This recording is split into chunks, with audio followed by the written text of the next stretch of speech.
Hey guys, Brian here for Better Chess Training, and in today's video, I'm sharing a recent game of mine, and I'm very pleased with how the game went. But I share my thoughts during the game and some analysis. But the ending of the game is what I want you to focus on. So enjoy, and let me know what you thought in the comments. Let's start out here. Starting out with d4, knight to f6, knight to f3, e6. E3 and then C5. So I'm aiming for this Colle setup, which you've seen me play several times on the channel, and it's a nice solid setup that is fairly easy to learn and that I enjoy playing and can lead to some interesting positions. So from here, I played bishop to D3. Now, by the way, taking on C5 is not so great because I'm giving up the center a little and also allowing him to develop, and then he's going to be able to castle. So just on a uh, fundamental point there for opening. So instead, played bishop to d3, and then he plays d5. He's threatening to trap my bishop or push my bishop to a less active square. I play c3, and this is standard in the Colle. This setup here with the pawns on c3, d4, and e3. Okay, knight b to d7. The major alternative here is knight to c6, or developing the bishop first, but leads to different positions. But knight b to d7. So far everything is fine. No big mistakes or anything like that. So this is all opening theory. By castle, my opponent plays bishop to d6. C4. And here he's just pushing my bishop back. I just drop it back to c2. So this is not a super great move. It relieves this tension, but it doesn't really do anything. And his idea might be to gain some space here on the queen side, which is in and of itself not a horrible idea. One idea here would be for me to attack this structure with b3 at some point. But the other idea, and this is kind of understanding the strategy behind the pawn play, is to do what I did in the game, which I'll show you in a second.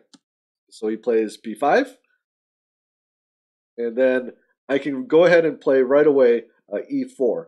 Now, I do have a little history in this position with exactly the same opponent. And I played into this position before, and in a previous game played a3 to prevent b4.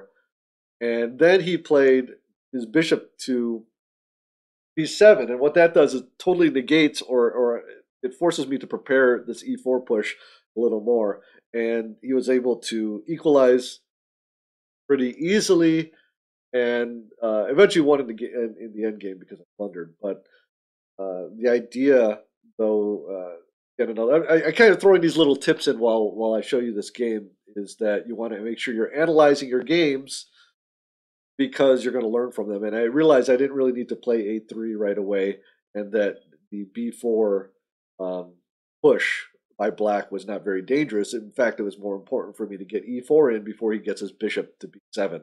So let's see what happened. Going back to the game, I played e4. He takes. The whole point here is I'm threatening e5 to fork these pieces and space. So he needs to take. Then I take on e4. And the idea here is that if he takes here, then I can hit him here with this, hitting this rook. And then he has to spend some time moving it. And it's not a losing proposition for him, but just a little annoying. And I get a nice game out of it. As you can see here, my pieces are developed very nicely. He has to waste moves avoiding getting his piece captured. But did not take. Instead, he played his bishop to e7. And here again, it would be a mistake to take here, because then he can just take here and then he solved this problem with the knight, and then he can go ahead and play this bishop over here, and black would have a fine game. So with this particular situation, it's pretty even, I would say. I would say white just has that little minimal edge that he gets because he gets to go first, but definitely not a bad position for me. So I played bishop to f4, and you'll see the idea. I'm covering these squares here. As you can see, because he played his bishop back here, this d6 square is now ripe for the opening. And then he plays his bishop to b7, and it allows my idea here, which is to get the two bishops. So knight to d6 check, and of course he can't, if he moves, then I win the bishop on b7 and attacking his queen.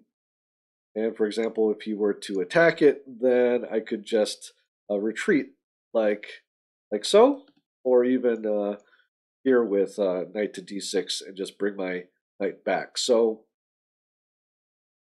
that is, he has to take it basically. So he takes here, and I take back, and he plays bishop or queen to b6, attacking my bishop. Here I play bishop to g3. I had thought about bishop to f4, but the idea here was that I didn't want him to gain some time with this shot here. Then I'd have to drop back anyway, and then now he can develop his other knight. And again, his position is looking okay. Okay, so bishop to g3 is what I played. Okay, he castles, and then I play rook to e1, putting the rook on this half open file. Now the idea here is this square e5 is going to be an important one later in the game. And also, in general, we want to put our rooks on the open file here. So again, not really anything too direct at this point, but the idea is I want to improve the position here. During this part of the game, too, I was concerned about him playing here on the queen side. And then I guess, let me just show you what I was thinking. If he does try to do this to break open, it would be a mistake to take, I think, partly because after this queen gets in, now you can see that these pawns are very weak, and although I can protect them in the short run, it gives black a lot of counterplay. Okay, so even though this position may not be, if you throw it into an engine, which I actually haven't not done, but if you were to throw it into an engine, it might say that white's okay here, but black gets a lot of play. So that's why I didn't go into that. So with I guess I would not take here. And instead, I would maybe continue on with my plans, maybe with like knight to e5 or queen to e2, something to that effect. And let's play a move just to show you what I mean here. So queen to e2 might be logical, attacking this pawn here. And let's say he wants to protect it. Then I bring my other rook over. And again, just to show you the concept.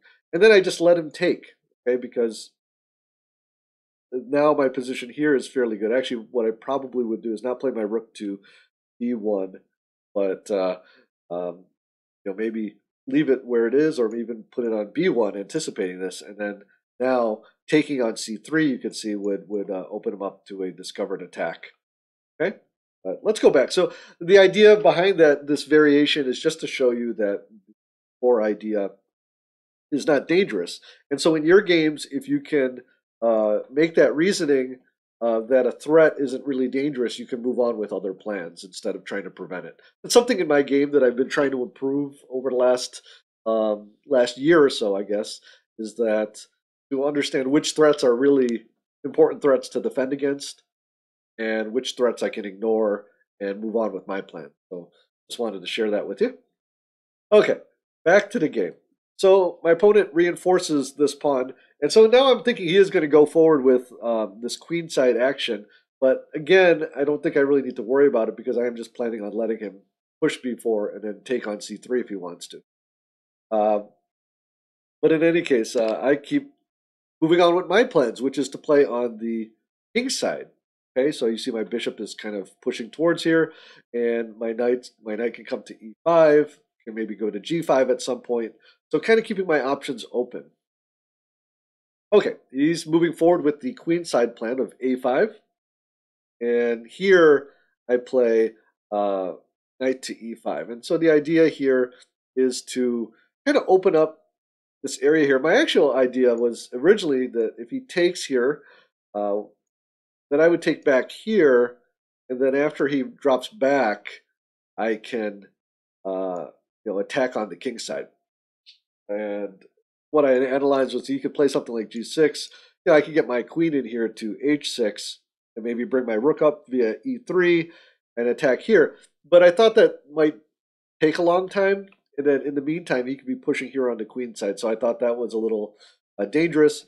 He could also swing his rook out, bringing this rook out, and then move his knight to f8 to protect this pawn. So he really can defend here fairly easily. So I didn't really like that idea. But let's go back to the game. He did take here, so that's why I took with the bishop, because now the bishop has some pressure along here. And again, still those ideas of bringing my queen across and maybe at the right moment taking on f6. Okay, my opponent drops back. And here, I thought for a while. So this was a fairly quick game. It was game in 25. And then I noticed something. And this is where, I guess this is the main lesson that I want to impart during this video, is that when you, part of studying chess, when I encourage you to study these master games, is that you start to pick up patterns and themes. And here, if you can see, these pawns here are fairly exposed, and you can see this whole king side. And notice in my last video, I don't want to draw too many arrows and stuff, but you can see that all of my pieces can move over pretty quickly, okay, to attack. And so I didn't see that right away, and instead I saw ideas like I was starting to get a little, I was thinking, well, I don't know if I'm really better at this point. Maybe I should play something like bishop to e4 and try to just trade off, and then maybe create some weaknesses. Or something like playing f4, and then if he takes, then I've got some ideas down the f file. So that was sort of this thought process took about 5 minutes, because I was trying to figure out a plan here. And what I found out, or what I discovered, and let me get rid of some of this, take a look at the board as it is. What I remembered was a famous game with Emanuel Lasker with the Double Bishop Sacrifice. And I think I originally studied it. It might have been in The Art of Attack, or maybe I have a book on Lasker that has this game. But the idea of sacrificing both of my bishops came to mind. I started to do some calculations, and I came up with the following sequence. Bishop takes h7 check. Now, if he declines the bishop because he sees the danger and he tries to go to h8, then queen to h5 is going to lead to mate pretty quickly.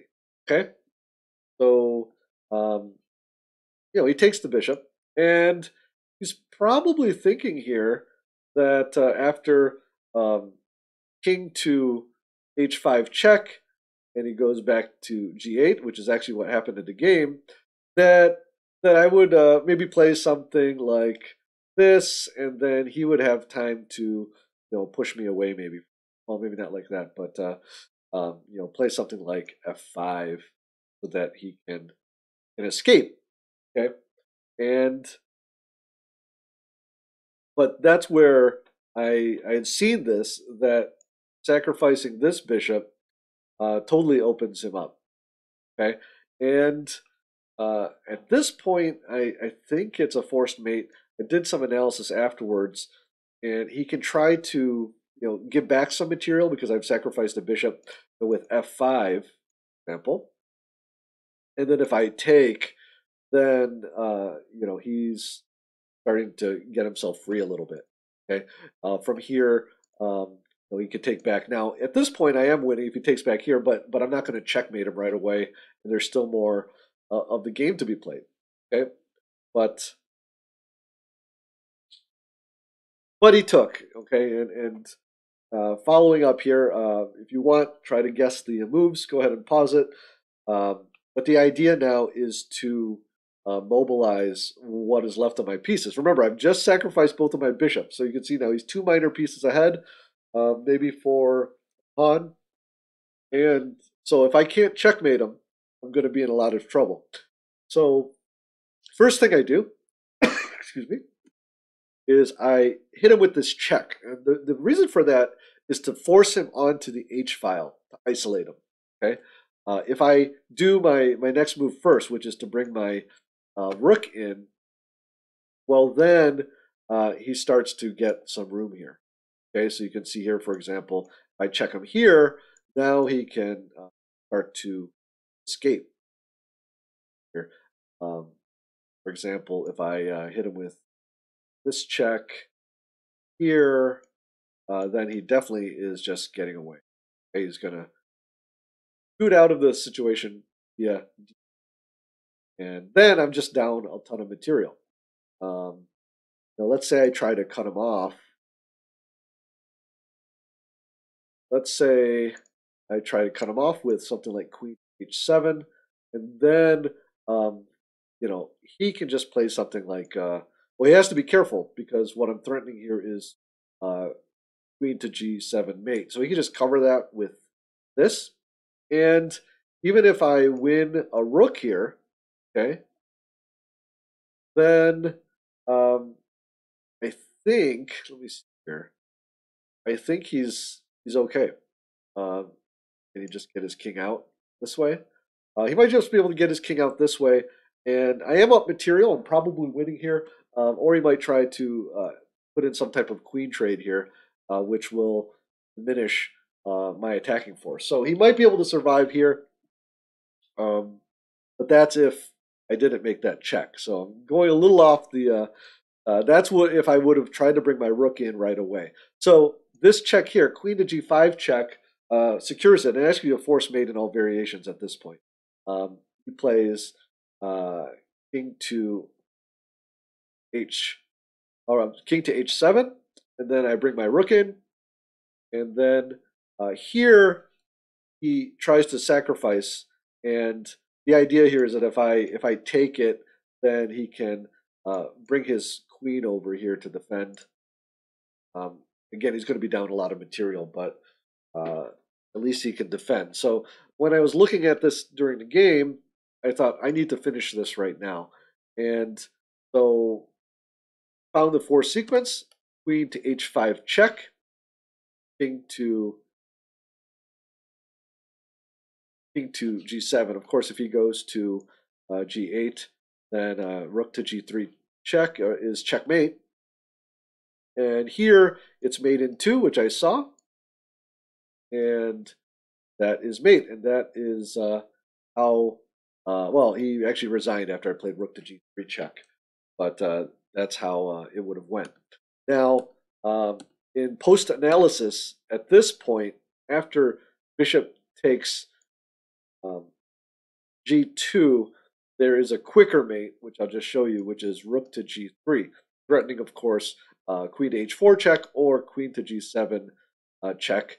And pretty much it is mate in every line here, because if he tries to cover G7, then I'll just here, and let's see here. If for some reason, well, there is no way to really, if he can sacrifice another piece here, but instead I'll just mate him there. Okay, so that is the double bishop sacrifice, and it's first. I've studied that Lasker game many years ago, and it was just exciting to be able to finally pull it off during a game. Hey guys, hope you enjoyed that game. What I want to do next is just briefly show you the original double bishop sacrifice game, which is Lasker versus Bauer, Amsterdam, in 1889. White plays knight to h5. Common theme here to get rid of this defending knight, and black makes a big mistake by taking it. And so here, I hope you guys see the pattern emerging. That's very similar to the game, my game that I showed you. And so white plays bishop takes h7 check, and king takes h7. Queen takes h5 check. King to g8 is forced, and bishop takes g7. Now, you might see a lot of similarities here. King takes g7, and then queen to g4 check. Again, pushing that king over to the h file. Rook to f3 is played, and here I was able to avoid my opponent's defense in my game, but here black plays that e5 move, and now he can bring his queen over, which is what he does. Rook to h3 check, queen to h6 check, and the ending's actually very instructive because most people would have resigned by here, but let me show you how Lasker finishes it off. Rook takes h6 check, king takes h6, and then queen to d7, forking these two bishops. So, you know, if he didn't have this, this material would be almost equal, but he's going to win one of these bishops. So bishop to f6, queen takes b7, and here I want to show you some technique. If you were to throw this into the engine, he would make some slightly different moves, or the computer engines would make slightly different moves, but Lasker's moves have a lot of logic behind them, and I'm going to show you what I mean. So here, for example, he brings his king back over to the G file, and then white, instead of taking the B pawn, he plays his rook to f1. So he's continuing with his pressure. You can do a rook lift or just open up the f file. Black attacks the queen, and you can see here he could take either the a pawn, or the computer engine would say take the d pawn, but white didn't want to allow any counterplay. So he's up a ton of material. He is definitely winning. He's going to win this game, but he wants to make sure that his opponent doesn't have any active play whatsoever. So he keeps the d file closed by not taking this pawn. Okay, let me show you, continue to show you what he does here. So he plays queen to d7, and then here, rook f to d8, and then he brings his queen over here to attack the king again. With this check, king goes to f8, and now he opens up the f file. Okay, and the bishop goes back, and you can see here that black is simply in trouble. He wants to, black is trying to defend, but moves forward here. Let's just take a quick look. What would happen if black takes on e5 here? He takes on e5, then simply queen to f5 is going to win this bishop. For example, if he plays f6, then going to take it because he's threatening mate, or if he plays to defend the pawn, then we just take bishop. Okay, so he couldn't take that pawn. Go back. Instead, he tries to defend, and then white just pushes the pawn anyway. Okay, of course, threatening rook takes f7 check. So black tries to defend, and then we bring our other piece in, the queen here, attacking f7 again. Now he pushes to f6. Of course, f7 is now protected by the rook. So white enters a combination to simplify the position. Okay, rook takes f6 check, bishop takes f6, queen takes f6 check, king to e8. Then here, a nice little combination, queen to h8 check, king to e7, and then queen to g7 check. And here, queen takes b7. So you can see he's up 3 pawns and a queen for a rook, basically. Somehow black kept playing on. Rook to d6, queen takes, and let me just go play a few moves here for you and show you what happens. And here, white just takes here because if he trades, of course, he's got all these pawns. And finally here, black resigned. So that was Lasker's Double Bishop Sacrifice. You can see it ended up a little bit differently. He just went up a lot of material, but I thought that was instructive at the end how he continued putting the pressure without allowing the opponent any counterplay. So kind of a couple themes here, how you can use these tactics to not only checkmate your king, but also just give you a big positional and material advantage that you use some technique like Lasker did to win the game. Hey guys, thanks for watching the video. Hope you enjoyed it. If you did, please hit that like button and let me know what you thought in the comments. If you have any questions about the game, I'd be happy to answer them for you. If you are new to this channel, Better Chess Training is about helping you improve your chess, aimed at beginners and intermediate players. Finally, I want to thank my patrons. Appreciate your support. And patrons, a couple days after I published the video, I put up the PGN files that I comment on with additional analysis. So check that out. If you want to consider supporting the channel, you can check out my Patreon page on the in the description below. Otherwise, hope you enjoyed it. I hope you learned something from it, and I will see you in the next video.